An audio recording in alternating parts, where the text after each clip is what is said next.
tell you, this guy must be sick of talking about pre-ranks. Today, joined by Dan Titus from Yahoo. The pre-ranks are out. We're going to talk about a few notable players and potentially where to find them, because I'm a bit of a noob. I was finding a whole series of other numbers and ranks, so we'll talk about where to find the pre-ranks. Let's go balls deep. I'm the type to get shit done. You the type to observe. March Madness on my speakers, but today's November 23rd. Got something loud in the blunt, yeah. I don't say what I want, yeah. Probably somewhere sunny and tan. Foreign women in the sun, yeah. That's all that I need. That's all that I need. That's all that I need. Got my brothers with me. Got my brothers with me, and my mama's healthy. That's all that I need. Welcome to the Balls Deep podcast, brought to you by Fantasy Basketball International. I am your host, Adam King, at Adam King on 91 on Twitter. At Dan Titus on Twitter is where you will find my guest talking about Yahoo pre-ranks again. It's sort of the hot topic. I mean, we've got nothing else to talk about at the moment. So nice of Yahoo to release some content for us. Always stirs up a bit of discussion, these pre-ranks. And look, thanks for jumping on. We had to shuffle the times a bit, but we got there in the end. Yeah, I mean, always good to talk fantasy hoops, no matter what time of year it is. And if I can help you guys debate where certain people should be going, or how some people are just completely omitted off of the pre-ranks list, happy to do it. We got a lot of mock drafts to come through. We just got done doing one with Josh Lloyd yesterday that I think was pretty good. I loved your draft. Hated mine mainly because of my draft spot. We can talk about that later. Man, a lot of stuff coming out for Yahoo. The mock draft room will open on August 22nd, next Thursday. So I'll be drafting a lot. I'm sure you'll be drafting a lot, informing a lot of these ADP and ranking decisions over the next couple months. Yeah, now, as I said, finding these player ranks for me was, and again, this is probably more to do with me than anything else, but I was going in through one way and I was finding some ranks which weren't correct. And so you pointed me in the right direction. So I guess for anyone just curious, and as you said, this is the first run. And so there are players that are out of whack, that sort of thing, that will adjust obviously over the next few weeks. But for anyone looking for these ranks, what's, I guess, a very, very basic tutorial on how to find the player ranks? Yeah, and so I hope eventually we'll have this functionality on mobile so that's a little bit easier and readily accessible for those on the go. But if you're on desktop, I suggest that when you open up your fantasy basketball portal, because it should be open, you'll likely see the leagues that you've been attached to. If not, it doesn't matter. If you just go to the draft tab and then go down to draft analysis, that should be the most updated pre-draft ranks. Now, when I talked to Kingy before, he went through a pretty similar process, and like the smart guy that he is, he went to the draft portal, saw pre-draft rankings, and clicked that. And for whatever reason, and I have to do some fact finding on my side of the portal, but not really sure why a different set of pre-draft rankings would appear there. I don't know if that's league specific, that was taken from a specific time last year or sometime in the offseason, but I don't know how that would be possible since these pre-draft rankings literally just got released over the last week. So got to do some digging there, but I think it's a great point that you brought up, King, in your investigation of like how Yahoo can better communicate where to find pre-draft rankings. They did a good job now of at least laying out the timeline of all the things you need to know about fantasy basketball and when it's starting and so forth, and we can get into some of that too. But yeah, I think that there is some opportunity to improve where to tell people to go to navigate if they want to find something this early in the season. Yeah, and I mean, if you are having issues, like you can hit me up now, but hit Josh, hit Dan Vespris up. He's got a spreadsheet going where he's tracking all of the ranks himself. So there's plenty of us who can point you in the right direction if you do need some guidance. So yeah, look, I mean, we'll start with the ranks, I suppose, and a few players that I saw on there that were, well, I'm just curious to have a chat about them and see whether you think they'll move up or down, or and then we could quickly touch on that draft that we did yesterday with Josh. It was a pretty smooth draft, all things considered. Often there's one or two people that don't turn up or are late, but I think I think we were all there, and it went relatively smoothly, except for my last pick. But we'll talk about our teams. So, I mean, if we start at the top of these ranks, and I know you and Dan sort of spoke about this yesterday, I think we've got a consensus top four. So we've got Wemby and Jokic 1 and 2, Luka and Shea 3 and 4. So either any order. I know Dan is very high on Jokic at number 1. I would take Wemby at number 1. I mean, it depends on the format, that sort of thing. But beyond that, it sort of gets a bit messy in terms of who do I take, who do I let drop. I actually don't mind pick 5 this year, because I think for me, of that next bunch, and I'm looking at the ranks here, and you've got Giannis, Halliburton, Anthony Davis, Tatum, Embiid, Trae Young, and then Durant, Donovan Mitchell, Devin Booker, Anthony Edwards. Like, there's a whole range of guys there. I think you can make a case for them. I think most people are probably going to have a preference. So they'll have, for whatever reason. So for me, if I'm picking at 5, I'm probably going Halliburton or Anthony Davis. They're the two that I like there. But someone else would love Embiid. Someone else is going to love Trae Young for whatever reason. Someone will like Giannis. So I actually don't mind picking at 5, because you get your pick there. It's no one is sort of impacting who you take. But beyond that, I really think I want to be picking on the turn, 11 or 12, because then you've basically just got whoever is left, who's remaining. And I had picked 11 in that draft that we did yesterday, so that was a good exercise in seeing whether that worked. But I guess, have you got, so if you had like pick 6, for example, would you have a preference there, or is it going to be determined on league settings and who you're drafting with and that sort of thing? Definitely matters for league settings. I think right now I have Halliburton as 6. In the last mock draft that we just did, I think I had the 6th pick. Maybe I had the 7th pick. And I took Giannis, and that's who I have right before Halliburton. So if I'm going off of value, I was getting him a couple picks after I had him mocked, or where I had him ranked. Now, that being said, like, I'm not enthusiastic about picks 5 through 9. Like, to your point, I think I'd be way more comfortable taking picks 10 through 12, because that crop of players to me is like where I really want to build my roster. There's a lot of question marks, and I talked about it with Dan Besbris yesterday. Like, Jason Tatum is a really good basketball player for fantasy, because you're relying, like, he plays 70 games. Like, that's almost guaranteed at this point. But he doesn't offer you too much upside in any category specifically. Like, he's just a very solid player. He didn't finish in the top 12 last year. He barely was in the top 20.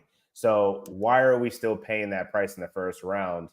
And it's really, you're doing it off the strength of his ability to stay healthy. If that's the case, then if you're banking on people being healthy, why would you not go for the upside of Anthony Davis? Why would you not go for the upside of Joel Embiid? These guys are perennial top 5 per game players. Yeah. And so the issue is the health risk. And I think if I could do my draft over, I probably would have taken Tyrese Halliburton, who I feel like his production was suffered a little bit by his health last year, but also the emergence of Pascal Siakam kind of going there, that did kind of eat into his usage a bit. But I'm still not, Halliburton to me is still a 20 and 10 guy, and that's what I want in the first round there. But like, if I had the choice, like, in all things considered, all things are equal, you can turn injuries off, I think I would go back and just take the risk on Joel Embiid. I think the Olympics to me wasn't a good showing for him in terms of his health and conditioning. I'm hoping that he gained some maturity playing with those other superstars, like knowing that he can only sacrifice his game and doesn't have to do the 33% usage thing and just shoot and play recklessly all the time. Like, if he plays smarter and we can get 60 plus games out of Joel Embiid, like, he'll be well worth picking him in the middle of the first round. I just don't know if I can trust it. That's why I chose Giannis, because I'm like, all right, well, Giannis, yeah, he gets nicked up, but I think I can trust Giannis to play more games than Joel Embiid. And this is a guy that can get 30 points, 10 rebounds, 5 assists with a steal. Like, I'm okay with that. I'll punt free throws. I'll figure it out later. Giannis is a safe pick for me, but I think me having him ranked at number 5 right now is more so something that we probably should talk about. What do these pre-draft rankings mean? Right now, it's a blend of points and category ranks. Giannis would never be 5 on a category rank for me. But because we got to cater to, the default setting, which is points for Yahoo, and most people play on categories, you got to kind of meet in the middle there. So not ideal. In the best case, ideal scenario, I would have, the product, depending on which league format you're in. If you're playing in a points league, you get my points rankings. If you're playing in a categories league, you get the category rankings and so forth. So not a one size fits all, but we do the best we can for the constraints that we have to deal with. Yeah, and I've sort of people sort of the whole Embiid thing is a whole. It's another discussion. Like you could do a whole pod on where are we drafting Joel Embiid, but he seems to be sort of grouped in that very small category of injury-prone players. Both he and Anthony Davis are probably the two. Kawhi Leonard is the other one. Yep. But for me, of the three of those guys, Anthony Davis, Joel Embiid, Kawhi Leonard, I quite easily prefer Anthony Davis, and that's me personally. And reason being is that his injuries aren't the same injury every time. Like he just gets random injuries. He was very healthy last year. Prior to that, he misses games for all sorts of things. Whereas for me, Embiid and Kawhi, it's the same injury. It's right. Always the knees, the same knee. That's why I tend to prefer Anthony Davis, because I worry that both Kawhi and Embiid physically, even if they're 100% healthy, can't play more than sort of 55 games just because of the wear and tear on one particular body part. Maybe that's just a me thing. And that's why I think having this discussion around, do you have a preference at pick 6 or something like that? So if you actually get pick 5 or 6, you get your choice.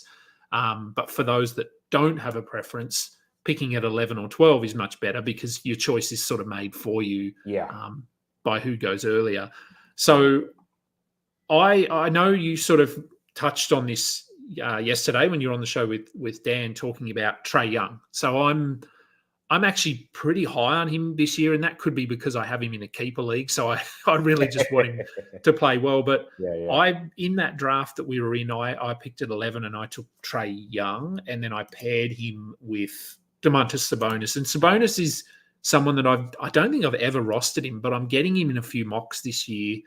And I like the idea of pairing potentially the league leader in assists, and Trae Young could be that guy. I think him or Halliburton or potentially James Harden could sort of throw his hat in the ring there.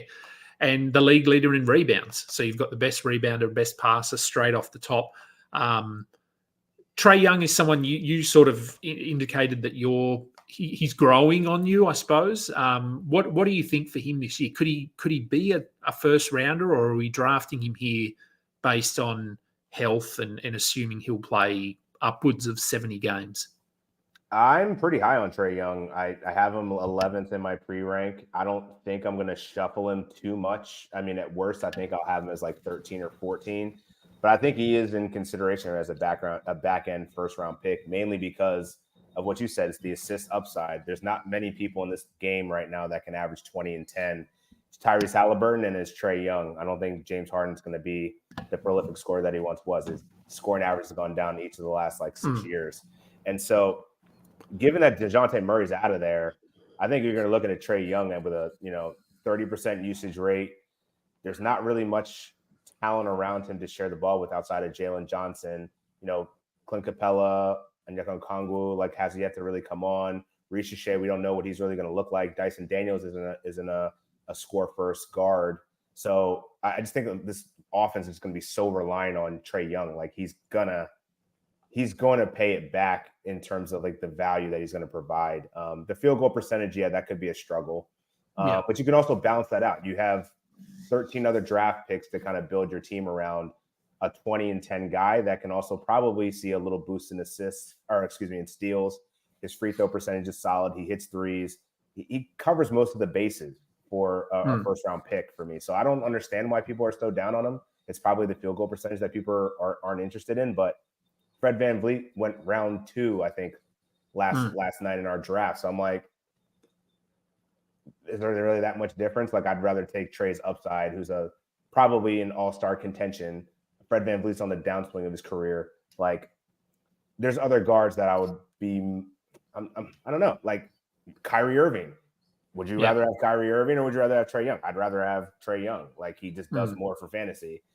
Stephen Curry is another person that's like tinkering on that back end list where I just don't see where the assist upside is with Stephen Curry now in the current landscape. So back into the first round, you're not going to get as many assists outside of like maybe LaMelo Ball potentially if he can stay healthy.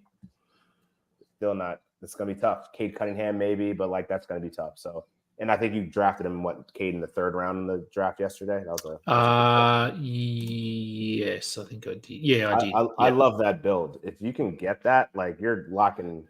I love that combination of like, because Trae Young doesn't really his health is fine. Like he had, to your point, like he had like a wrist injury or something, like ankle sprains. Like they're nothing degenerative. There's just way too much upside with Trae Young. So I'm on team Trae Young. We'll ride it out together. If people want to hate, like hey, we're Trae Young guys this year, man. I'm with it. So yes, I did take Cade and I liked my build in the draft yesterday. I had a bit of a in mind. My build was probably let's try and punt because I took Sabonis and Trae Young early.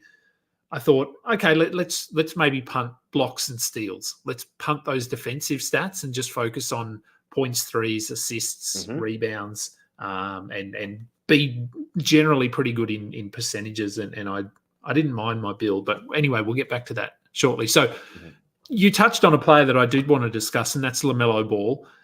He went in the middle of the second round yesterday, which is the highest I've seen him go.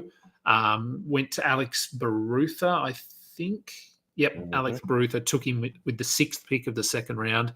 I've been getting LaMelo wherever I can in the third round, if possible, but I think he's starting to creep up. And if anyone who follows the NBA or follows Charlotte, they would have seen photos and vision of him wearing ankle braces, which he has come out and said he didn't want to do. And I get it because they're not comfortable.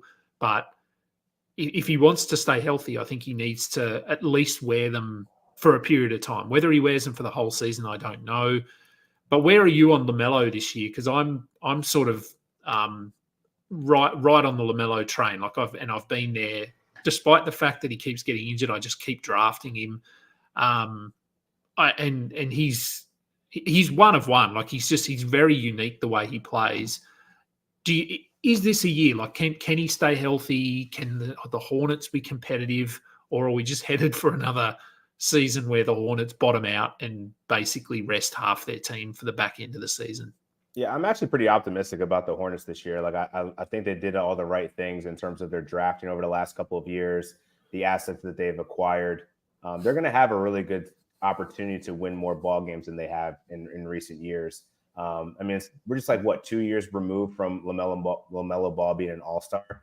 He just keeps on getting these nagging ankle injuries, and the fact that he's wearing ankle braces now, that gives me enough confidence that hey, at least this guy's taking this seriously now. I know there's been a lot of off-the-court stuff of him with his Lambos and his choices of doing things. Like he's not really committed. He's a young kid. Like if I had the money he had, I would also be probably buying Lambos. But I think that this is probably man, it's going to be so hard for his ADP not to just go bonkers by the time we're drafting for real.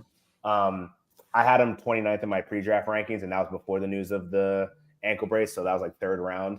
I think the middle of the second is totally fair. And I wouldn't be surprised if someone tried to take him a little bit earlier than that. But I think that that's the right spot where Alex got him. There's just far too much upside with him on an actual competent team with Miles Bridges, Brandon Miller, Mark Williams, if he's healthy. This assist potential, the steal potential, he can still get 20 a game. He shot almost 40% from three in the games that he played last year. He's going to be a star in the making, and if he can stay healthy, like he's going to be you're going to be very happy that you drafted him in the middle of the second when last year he was a first-round pick, right? So I think that's what I'm still on the page on of like, if he's healthy, he's a first-round value to me. Yeah, and I do think, as you said, yes, he is 29 currently, and I think, I mean, if you could get him there, I'd absolutely jump on it. But he's going to look. Depending on hype and what we see, and video footage and training camp and that sort of thing, I fear that he could push into that back end of the first round range. So the range we were sort of talking about with Trae Young, Steph Curry, Devin Booker, Donovan Mitchell, I suppose those guys, LaMelo could push into that group of players, which means you're probably going to have to take him sort of 14, 15 potentially. Yeah. Mm-hmm. Which I still think he's okay, but it would probably mean that. So if you say where Alex got him there, the 6th pick of the 8th round, he took Halliburton in the first round, and I know Halliburton had those injuries and stuff, but you probably wouldn't want to take Embiid or Anthony Davis, these guys that are injury prone, and then take LaMelo, because there's a fear there that your top 2 players only play 40 games, and you're not going to win a league that way. So,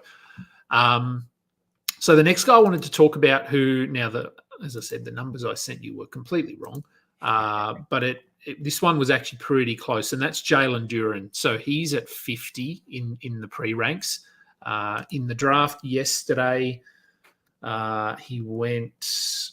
I wanted to get him. I think I drafted him. Yeah, where are we? I want to say maybe 50. Yeah, that's probably around 50. Yeah, so you took him with the 6th pick of the 5th round, so 53 or something. Mm-hmm.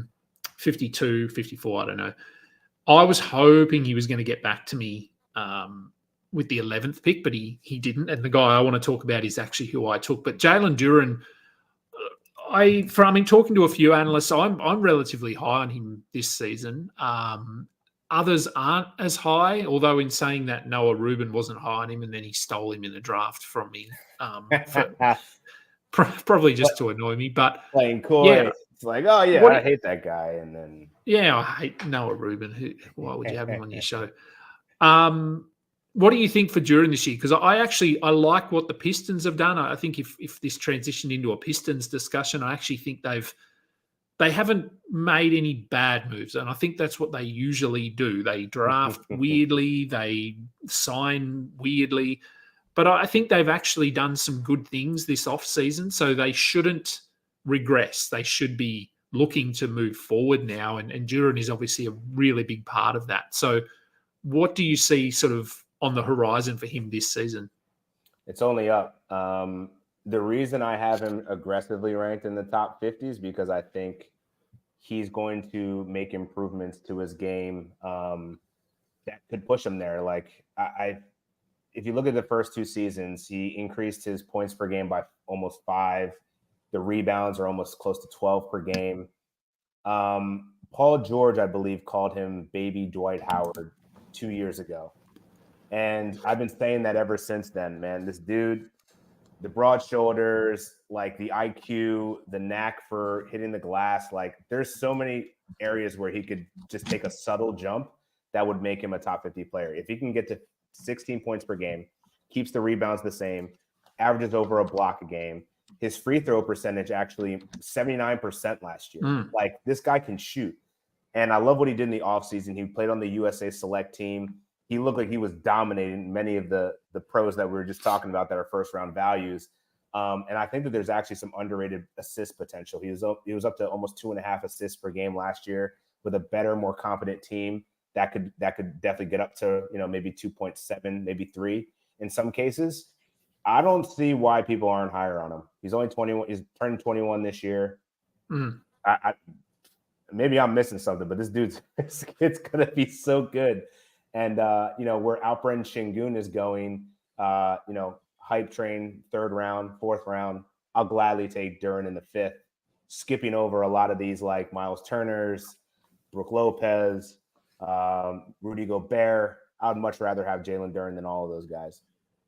Yeah, I think I had this discussion. It might have been with Noah. It was with someone around looking at centers that are going off the board in that range and who would you rather. And for me, it was Duren over most of them. The only one I sort of considered, I thought maybe I'd have Nick Claxton over him just because I think he's going to have a ton of run this season, and Brooklyn are going to be really bad. But as you said, Duren has the free throw aspect, so he doesn't kill you in your free throws. for me, it comes down to defensive stuff. Like I think his offense will just continue to get better. He's a very good rebounder. As you said, he's 20, so he's younger than some rookies that are playing this season. Mm-hmm. So for me, it's really those defensive stats. If he can get, so he was at 0.8 blocks last year, 0.9 in his rookie season, so he needs to be better.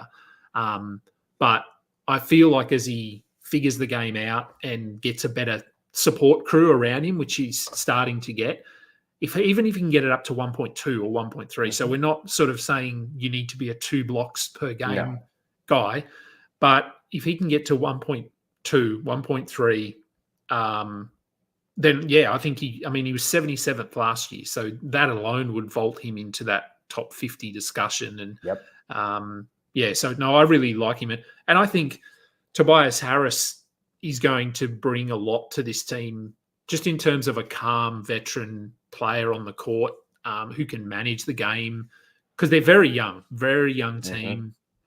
I think it's good things in Detroit, which it's good to see, because they haven't been good for a long time. It is good to see them. What did you, just on you just brought up Tobias Harris, what did you think of where Lloyd got Tobias Harris yesterday? Because I didn't talk too much in the chat, but I was like, when he did it, I was like, wow, that's confidence. And Tobias Harris has been one of the most slept on, underrated fantasy players for years. And so I feel like he probably didn't need to do it where he did, but maybe just fit the build and he just felt like necessary to do it. But I thought it was a bit early for Tobias, probably by like 2 rounds, to be honest. But who knows? Maybe people are souring less on Tobias as like a second option in Detroit versus being third option in Philly. Yeah, look, I think so. He took him at 51, third pick of the 5th round, and I think that's probably his ceiling. You're probably drafting him at his ceiling, and which I guess this is probably more of a discussion around the past or the, I guess, where Tobias has been going previously. And usually people just think, he's boring and he slips, and you get sort of 2 rounds of value. He went at 51, DeAndre Ayton went before him, Gobert went before him, Wagner went after him. All of these guys are probably being drafted at their ceiling as well. So it's like, I think Gobert, top 50, sure. Ayton, top 50, sure. Franz Wagner, can he be anything better than top 50? Maybe. So it's the same thing for Tobias. We're just so used to getting him in the 80s or the 90s. Right. So I think it's just higher than where he's been going in the past. But I do wonder if Josh just took him so that Dan couldn't. Dan Vesperis, potentially. I don't know at this point. Like I think I don't know that Tobias is ever going to be a guy that's going to warrant a 5th round pick in any draft that anyone's doing.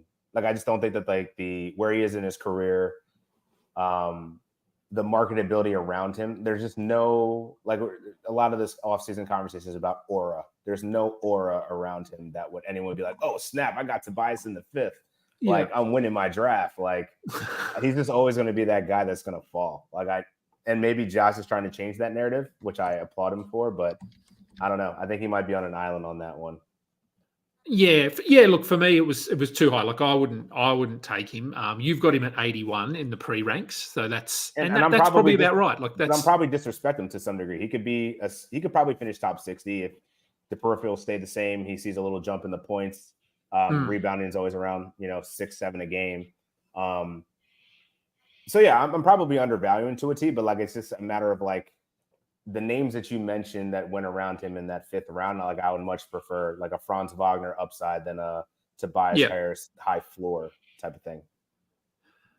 So the next guy was, as I alluded to, who I took with my pick because I couldn't get Jalen Duren because you took him, was Emmanuel Quickly. Well, you got me back because I wanted Emmanuel Quickly on the turn there. And I think a few people actually wanted him because I remember when I drafted him, there were a few comments in the chat.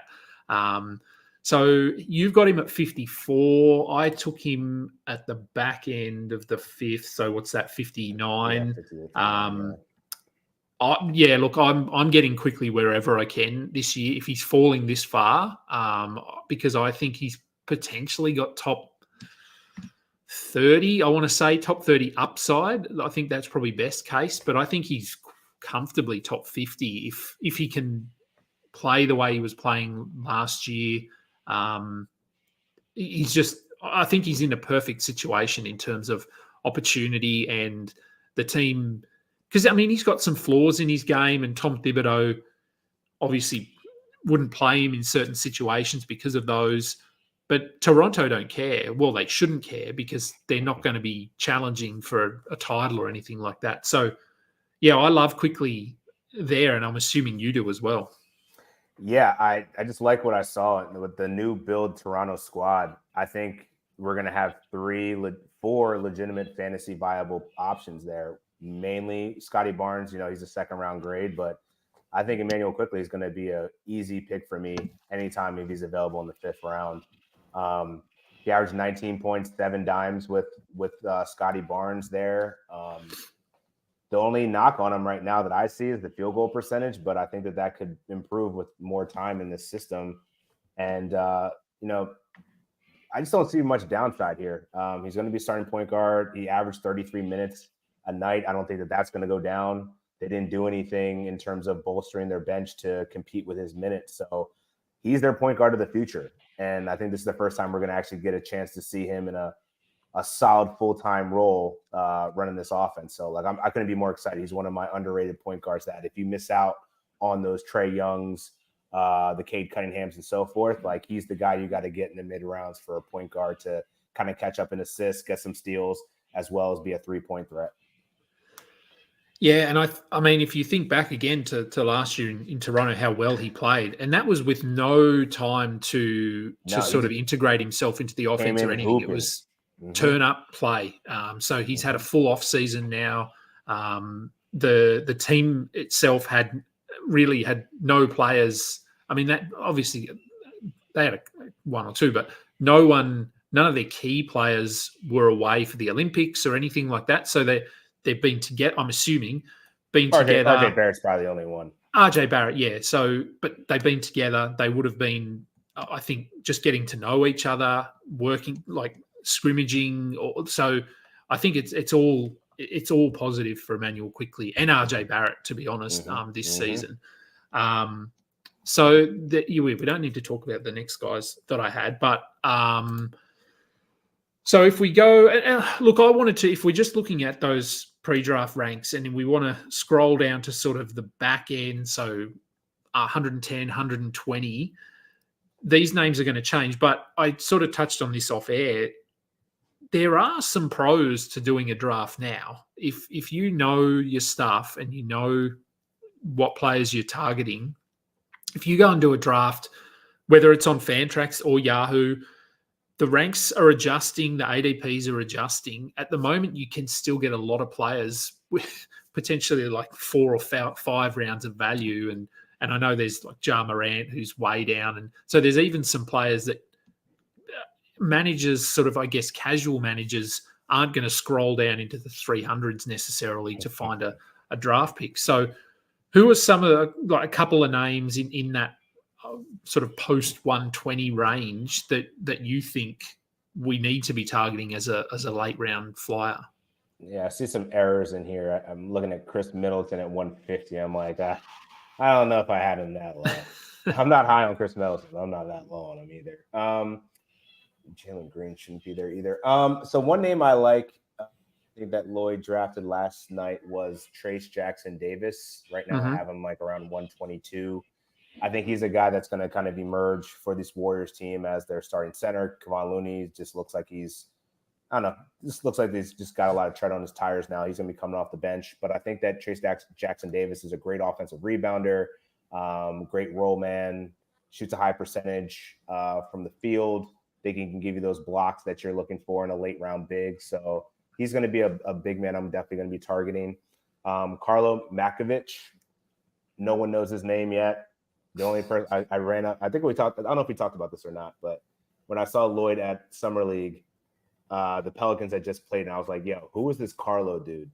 And he was like, oh, he was drafted previously, but he just came over. And I'm like, yeah, his only competition is Daniel Tice, who played really well in the Olympics. But I'm like, this guy can actually stretch the floor. He's athletic. I think he adds a great dimension for this New Orleans Pelicans team. So he's like a deep sleeper that's going to be nowhere near in the ranks that you would really be looking as you're scrolling, that I think could emerge as the season gets closer.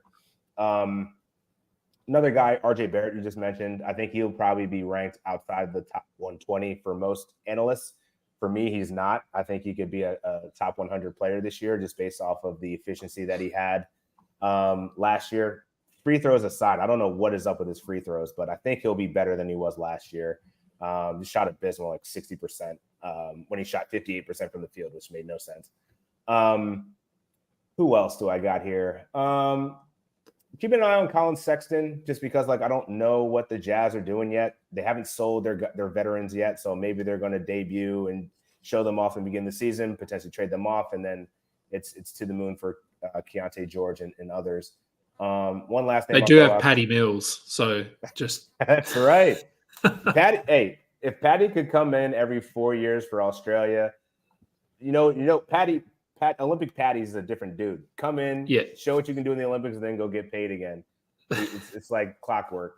Another guy I'm keeping an eye on is Vince Williams Jr. Obviously, with the way Memphis was last year, he got a ton of minutes, played in a lot of different roles.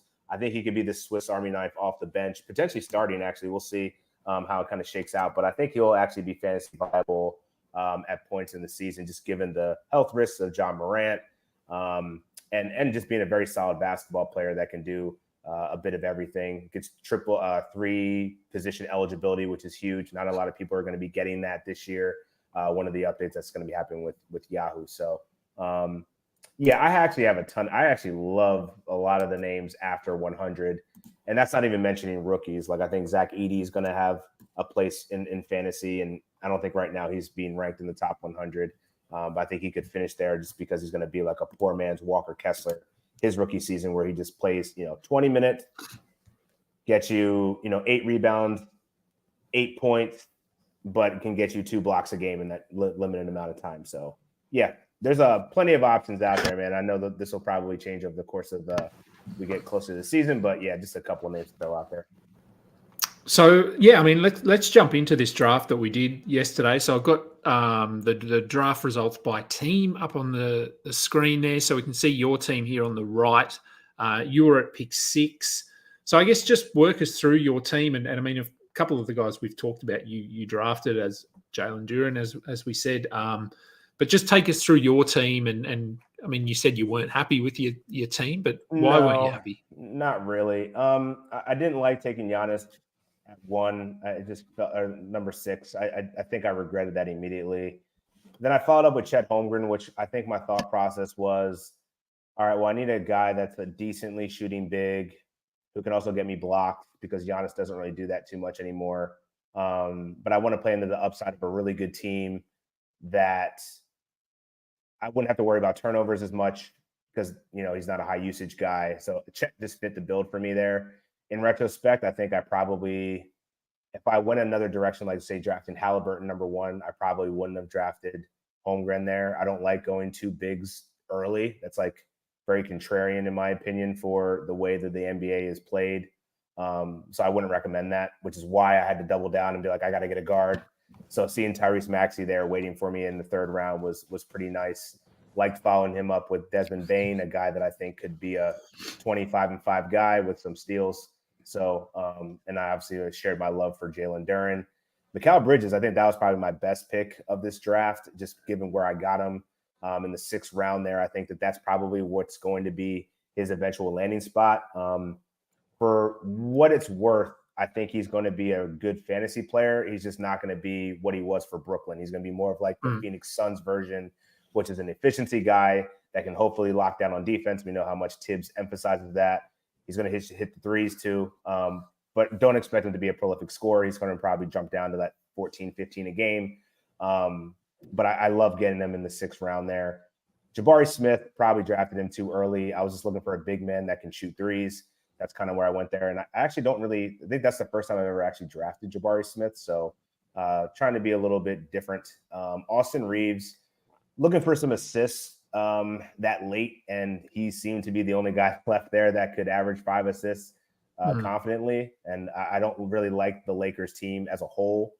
but I think that there's still room for Austin Reeves to have a pretty significant role there. D'Angelo Russell could be traded by midseason. We'll see. So I'm kind of banking on the future of Austin Reeves being a staple of that offense there. Herb Jones just needs some defensive stats. Keontae George, that's my upside pick. And Naz Reid, love him. If I can get him, he's another guy that will go, north of 100, pick 100, but he can perform better than that, especially if there's an injury to any one of the big men there. Andrew Nemhard, think he's another good late round pick who is going to be a starting guard. I think we saw his evolution in the playoffs. If Tyrese Halliburton goes down, man, he's going to have a great opportunity ahead. Aaron Gordon and Grayson Allen were probably like the most boring last two picks you could make of any draft. But at this point, I was like, I took enough risk. I just needed somebody that's going to play and have strong percentages and contribute in rebounding, assists, threes. And to be honest, I think Aaron Gordon is probably one of the more disrespected fantasy assets, especially in the Denver Nuggets system, where he's playing that dunker spot. Like, he gets his. Not a good free throw shooter, but everything else is pretty solid for Aaron Gordon. And Grayson Allen, we'll see how Tyus Jones kind of affects that unit there. But I think Grayson Allen is who he is. He's a 3-and-D guy. Will shoot one of the highest percentages in threes. So that's just mainly like Eric Gordon's out of here. Grayson Allen started a lot of games last year. I think he could still be a pivotal asset for them in terms of generating points and spot shooting that they'll need for that Phoenix Suns team. So overall, I think my team probably would have been like 7th place. I would have had to make some major waiver wire moves or trades to kind of evolve into one of the better teams. I like other teams much better than mine. I think most of us like other teams better than our own team, but that's what happens. I mean, look, when you're in a draft like this as well, where everyone knows exactly what they're doing and who they're targeting, and there's a lot of sniping happening, people taking our players, and I've already spoken with Karan, who drafted at 12. I was at 11, and we sniped each other multiple times. So going through my team, as I said, I took Trae Young first, Sabonis second, and I like that pairing early, locking up sort of assists, rebounds. Trae Young, good for points. Sabonis, not as good for points. So I sort of then lent into, okay, I need some scoring now, because points are, as we know, hard to get later in drafts. So I went with Cade Cunningham at 35. And I think that's fine. My next pick, so Paolo Banchero, I went with at 38, and he's someone I've never had on a fantasy team either. That sort of feels high, but then I just look at his numbers and the way that he's projecting and the way Orlando are projecting, and I think if you just take away some of those flaws that he's got, his counting stats could be phenomenal this year. Again, this is me being very optimistic, but if you just look at where his numbers are going, it's only going up. And again, he's only 21 years old. He's already an all-star. He's a rookie of the year. Like, the Magic got better in the offseason. Everything to me is screaming that this guy just hasn't put it all together yet. And when he does, you don't want to be the last one to know about it. So I think getting him in the 4th round is totally justifiable this year on where his trajectory is going. And yeah, he doesn't shoot the best from free throws, but and he'll have some chucking like games, but he'll also have some monster games where he'll get like 30 points, 8 rebounds, 6 assists. Like, this guy's a stat stuffer. So I think he's actually one of the more underrated picks. And points leagues, I mean, he's going to be valued way higher, but I wouldn't be willing. I'm totally okay with where you got him in the 4th round. And I think because sneaky sort of, as you said, assist value, I think, for someone like Banchero, because Orlando don't really have a point guard. They have Jalen Suggs is probably going to be their point guard, but they sort of, it's more distribution by committee. It could be Paolo, it could be Franz, it could be Suggs. It's probably not going to be KCP as much, but all 3 of those guys will be handling the ball. So none of them are going to average 8 assists, but all 3 of them could average 5.5 kind of thing. So, so yeah, I liked him there. I took quickly with my next pick. We've spoken about him. Then I needed some rebounds. So I sorted by rebounds, and Nikola Vucevic was right at the top. Very boring But look, I think 62 feels pretty safe. It's not exciting.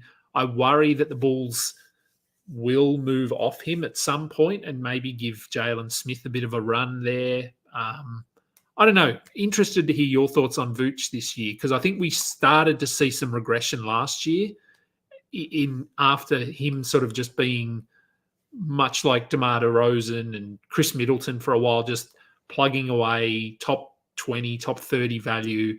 Last year that came down a little bit. Is he going to continue to regress? I mean, I think he's another guy that I think an aging veteran that's kind of the disrespect is gone a little bit too far. Like, yeah, his numbers aren't what he was doing when he was 30 years old with Orlando and early years of Chicago, 20-point scorer with 12 rebounds. But I'm just as fine getting 18 points with 11 rebounds and someone shooting 48% from the field. Like, he's not a bad player. He also played 76 games last year. So, and he played 82 the year before that. So, like, I think where you're getting him, that's completely fine.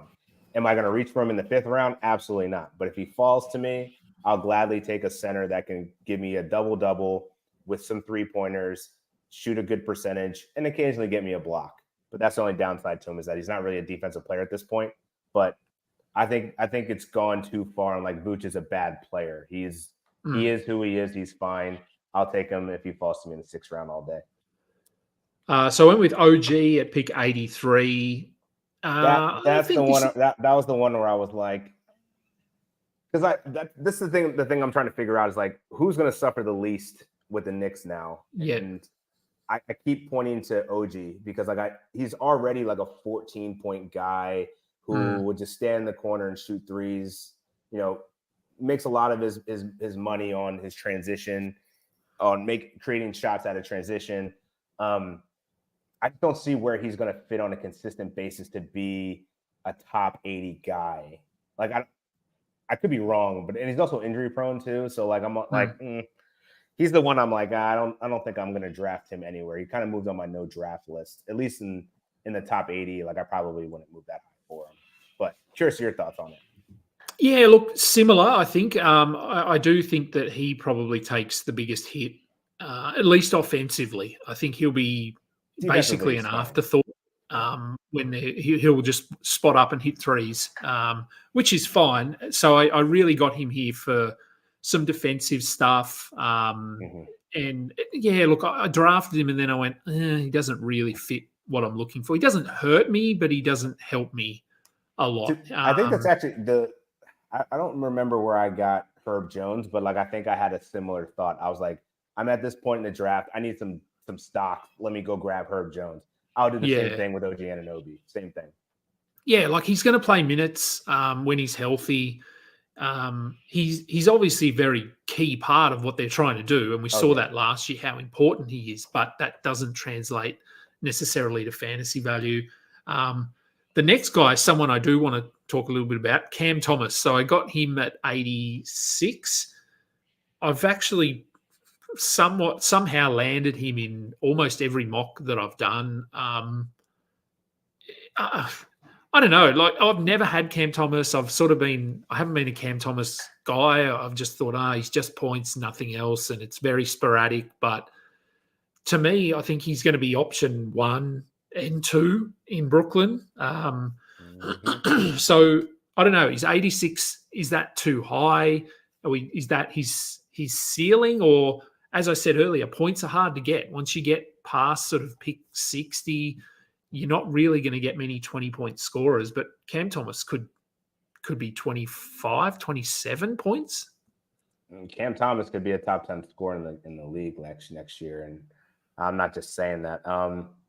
I just, where you got him, I think is perfect. If you didn't do it, I was going to do it if he came back to me. And I'm still trying to figure out, I'm curious to where you've been drafting him. If, was that 9th round, 8th round? Yeah, 9th round. Yeah. 9th round. So where have you generally been getting him? Around the 9th round? 8th round. It was 8th round. Okay. Yeah, look, I think around just inside the top 8th, 100. Early 9th. Okay. Yeah. I feel like that's fair. And I probably, like, as we get closer to draft season, I'm probably going to get a bit aggressive about it because I see playmaking potential there that's kind of hasn't really been discussed too much. Like he averaged 3 assists last year. The ball's going to be in his hands more. There's not really any other scores besides Dennis Schroeder. Maybe if Cam Thomas or Cam Johnson can stay healthy. But I just think this offense is just going to funnel through him primarily, and he's just going to have an opportunity to be not only the 1A option on scoring, but I think he's also going to get some dimes in there. So if he can shoot 44% next year, like he did this year or last year, excuse me, or higher, he's going to be solid, and he's going to smash his ADP. So the assists go up, a little bit more defense. He gets up to 24, 25 points per game. You're going to have a steal there in the 8th round. I think he's going to be the Jalen Green, going in the Jalen Green area, but we'll do a little bit more and be more efficient about it.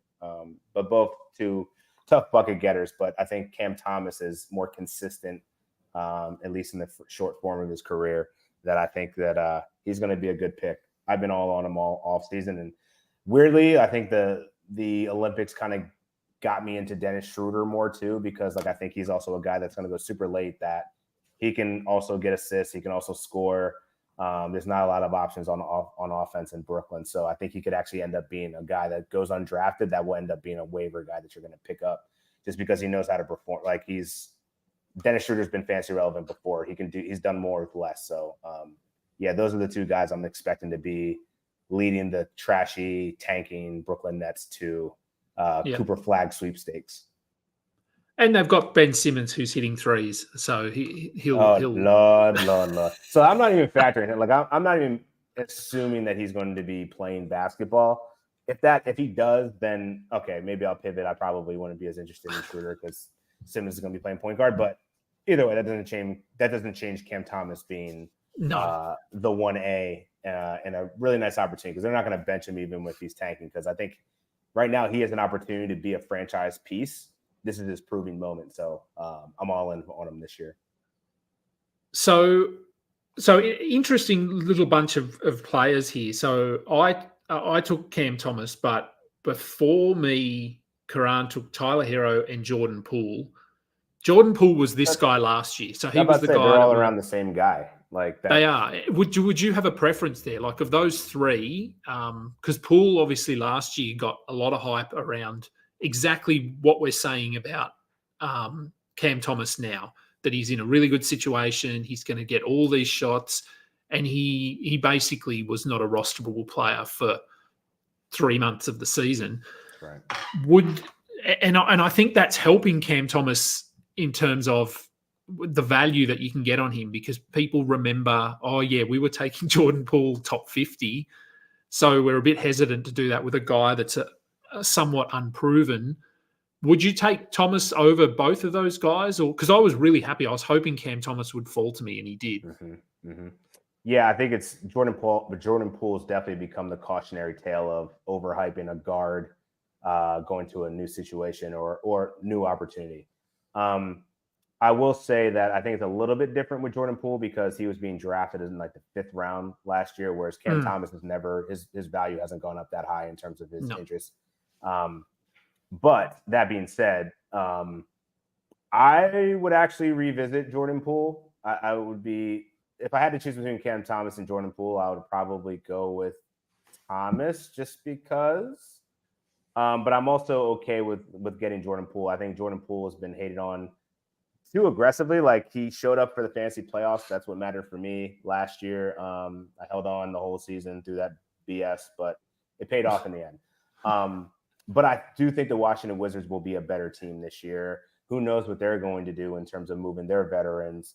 I think there's an opportunity for Jordan Poole to restore his value. And right now, him going in the 8th, 9th round is probably fair value and more realistic to the market than it was last year. So if you get him in the 8th, 9th round, I think that's fine. You're getting a potentially 20-point score. Might struggle with the field goal percentage at times and the turnovers, but he also has some upside moments and spike games where he's going to be very helpful for your fantasy team. And no Tyus Jones means he'll probably be handling the ball. That's right. A little bit more. And that was part of the appeal, was that we'd seen him play as a facilitator as well in Golden State. And so, and I think having a a really good veteran centre in Jonas Valanciunas is going to help him as well. So, no, I do like Paul still this year. So I went with a Kongwu in the 9th round. I was super happy to get him at 107. I think his floor is probably top 100, and I think Capella actually went before him. I can't remember where he went. I feel like Capella went off the board. Bit late too. But yeah, look, I love a Kongwu there. Next guy I took is another guy that I'm getting everywhere, and that's potentially me reaching a little bit. But I took Dyson Daniels. We talked about him last time, and I feel you, man. Like he looked good in the Olympics. Like he's shooting threes, like with confidence. Yeah. His J looks better. Like that's what we were wanting to see from him, right? Like he's always been a very defensive minded stat stuffer, like can get you the assists, can get you the rebounds, but just never really a scorer. So I'm excited to see what he can do, man. And I think he's going to be one of those late round sleepers. Like he'll definitely be ending up on a sleeper list or two of mine in the coming months. But would love to see his growth and get some film with him playing with Trae Young, because he's got the size. He's like 6'7", right? Like he definitely fits the bill as a tall wing that can defend very well. So he's going to get the minutes. Just can he do something offensively? So I like what I've seen thus far. Yeah, no, I'm probably going. I don't know whether he would have fallen to me in the next round, but happy to get him there. I took Shaden Sharp with 131. I don't know. We just don't know. Like I think it's a good flyer, right? Like there's moments where Shaden Sharp's like, oh damn, this kid's gonna be amazing, and then there's other ones where he's either hurt or he's just not shooting well. But I can't really project what the Portland Trailblazers are going to be now. It's a complete youth movement with DeAndre Ayton standing there in the middle. So, yeah. And then Jeremy Grant still there. Like, this is a really bizarre team. So I probably won't be drafting many Portland Trailblazers, but where you're getting Shaden Sharp in terms of the talent, it's worth it. Yeah. Oh, yeah. Look, I'm probably not going to take any Blazers players inside the top 100, but if I can get someone like a Shaden here at 134, completely fine. 131, sorry. Khalil Ware, I went with at 134, so 12th round. It's my guy. Love him. I mean, he was amazing in Summer League, and Summer League is Summer League. We need to remember that. But I don't know. It gives the Heat some flexibility. They can play Bam at the 4. Ware can spread the floor a little bit. Defensively, I thought he looked good. He's a good rebounder. So this is a bit of a flyer kind of thing, because I mean he could also come off the bench and play 15 minutes behind Bam. We just don't know, but I think the upside is there. So I was happy to get him here again as another flyer. I agree. I think he's a player that's going to end up, even if he doesn't start initially, I think he's going to emerge later in the year, maybe mid-season, kind of similar to the way Derek Lively did. So yeah, they haven't had a center that can stretch the floor like that, but then also play in the post and get blocked. So I think it's going to be a great thing for the Miami Heat. I just can't wait to see how they deploy him out the gates. But yeah, he's definitely on my list of rookies to target, and there isn't many of them. But there's not. No, as we saw in this draft, DeAnthony Melton. I mean, we know who he is at 155. If he plays 25 minutes, he beats that comfortably. So we don't know what his minutes are going to look like, but he'll get you assists, he'll get you threes, he'll get you steals, decent shot blocker from the guard position. So yeah, happy to get Melton here. Not exciting, but very safe. And then I took Fultz, and Fultz was just on my he's always on my list, just because I love Fultz, but I know he's not even on a team at the moment. He'll get picked up. Someone will pick him up. And he was there, and then I was running out of time, and then I panicked and clicked him. But look, again, your last pick in your draft, you probably end up dropping them within a week anyway and picking up someone off waivers. So I'm just looking at the list of just on the screen: Daniel Tice, Tari Eason, Noah Clowney's interesting. I wanted Clowney. That's why I panicked, because I thought I'm going to get Clowney here for sure, and then Karan took him. And Jonathan Isaac, that's interesting. I mean, I took Grayson Allen, which is not interesting. I think it fit the bill. I mean, Fultz is going to get picked up. It's just a matter of time. Montes Baselis, Bucelis is probably, if I look now, I probably thought I probably should have taken Bucelis, maybe Vince Williams. Drummond is interesting. That's a great insurance policy. Like I'm surprised Drummond actually didn't go around earlier just for Joel Embiid insurance. Like makes a ton of sense to draft Andre Drummond. I think he's gonna, even in limited minutes, like he'll still get a pretty good dose of rebounds. So for sure. All right. Well, I've kept you long enough, and I'm sure you've got other things to do. So let people know where they can find you, what you've got coming up over the next few weeks. Yeah, find me on Twitter at Dan Titus, or X, I should say. Tap into Yahoo Fantasy. Mock drafts open Thursday, August 22nd. So that's next Thursday. You'll probably see me in there poking around, trying to mess up ADPs. But then, also, if you guys play fantasy football, obviously Yahoo Fantasy Football is the place to be. So make sure you draft there. And then also just keep on looking at my stuff that's going to be coming out in the Yahoo Fantasy app. And tap into the Roto World Basketball Show. And man, I'm on the interwebs talking about hoops all day, every day. So you can find me somewhere, some way. And then maybe even an appearance on a show called Between Two Dans that may or may not be dropping next Wednesday. Maybe more on that later. No, there's more to come on that. No, look, thanks again for jumping on, and we will be talking again pretty soon, I'm sure. Thanks everyone for listening. Thumbs up, like, subscribe. We're building slowly, as are a lot of these brands, but any love, any support you can give us is really appreciated. We'll be back, very soon. Plenty of stuff to talk about, but that will do for today's show. Until next time, catch up.